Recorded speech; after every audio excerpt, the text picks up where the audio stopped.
नमस्कार बंधुरा home of test चैनेले आपनादेर सबाइके स्वागत। एखन शीतकाल बाजारे प्रचुर कचि शिम उठेছে। निरामिष दिने এই শিমের রেসিপিটা অবশ্যই একবার করে দেখবেন। আমি এখানে 200 গ্রাম শিম মিহি করে কেটে নিয়েছি। 4 টেবিল স্পুন পোস্ত, দুটো কাঁচা লঙ্কা দিয়ে মিহি করে বেটে নিয়েছি। নিয়েছি স্বাদমতো নুন, 1 টিস্পুন নিয়েছি পাঁচফোড়ন আর 2 টেবিল স্পুন সরষের তেল। একটা কড়াইয়ের মধ্যে আমি 2 টেবিল স্পুন দিয়ে দিলাম সরষের তেল। তেলটা ভালো মতো গরম হয়ে গেলে যে পাঁচফোড়নটা নিয়েছিলাম সেটা ফোড়নে দিয়ে দিলাম।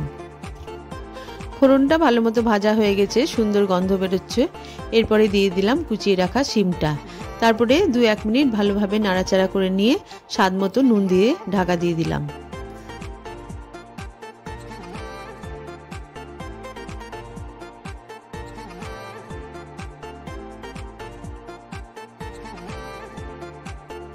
আমি 7-8 মিনিট পর ঢাকা খুলে দেখে নিলাম শিমগুলো আমার ভালো মতো সেদ্ধ হয়ে গেছে। এরপরে পোস্ত বাটাটা দিয়ে আমি ভালোভাবে একবার মিশিয়ে নিলাম।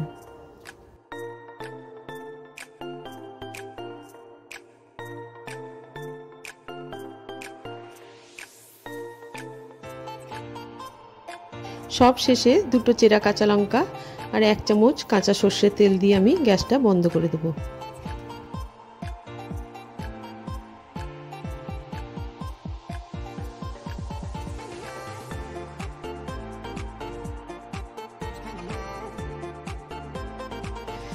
যারা পোস্ত খেতে পছন্দ করেন তারা খুব কম জিনিস দিয়ে এবং কম সময়ে এই শিমের রেসিপিটা আশা করি কাজে লাগবে।